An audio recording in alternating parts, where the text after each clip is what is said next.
Hello, हमार आवाज जाता? रोज सुनत नहीं। हेलो हाँ बोला। घर पे सब बढ़िया बानू? बबी बबुआ और माई बाबूजी रोए आवत नुनी। फोन रखो, बाद में बात करते हैं। अरे का भाई रोआ रोआ तनी का नयन सावन में उघारे बड़ी दूर बारे हो, मिले न छुट्टी मोरे पिया मजदूर बारे हो। दिन रात लेके माथे ईटा पत्थर ढोवेले, हम लाचार पर विचार रौरा करी भोलेनाथ। हम एहिजा रोइले सैया ओहिजा रोवेले, हम एहिजा रोइले राजा ओहिजा रोवेले। ए जी बबिया जो हेले, पापा पापा कही के रोवेले। अहो तू रुआ तरुका मत रुआ रे पगली। हम पैसा कमाएल बानी, बेटी के बियाह करे के बनू। लेकिन रउआ के देखला ढेर दिन हो गई।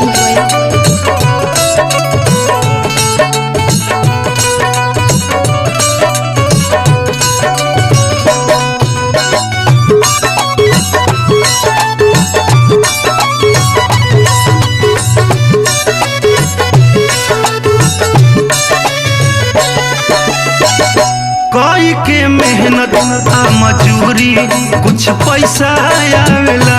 सोचले रही पैती अब की जलवा चढ़ावेला। ए जी बहुत श्रद्धा रहे, लेकिन जाए दी। कोई मेहनत आ मजूरी कुछ पैसा आवेला। सोचले रही पैती हम जलवा चढ़ावेला।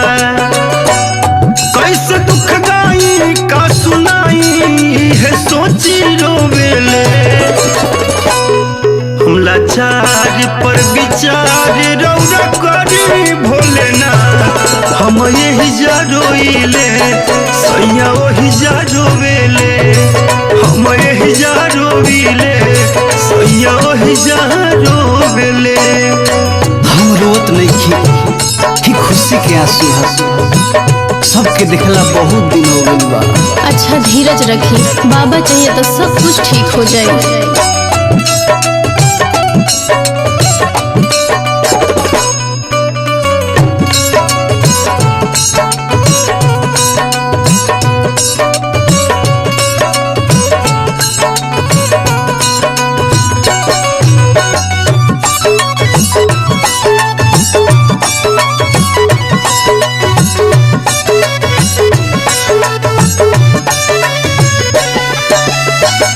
जे भी सावन में जल चढ़ावे बाबा तेनी रौरा फल।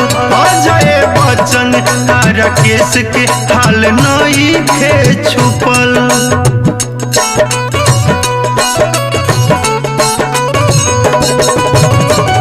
जे भी सावन में जल चढ़ावे बाबा तेनी रौरा फल।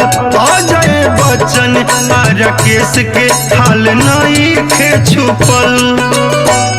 कहले अंजनी कृपा बरसी रहिया राउर जो हेले।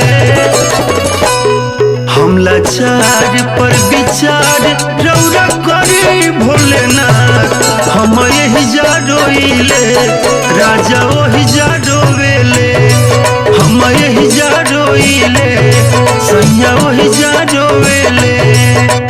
ए जी आजा ई घरे, कबो कबो मनवा बहुत डरे। आपन एगो फोटो भेज दी ना।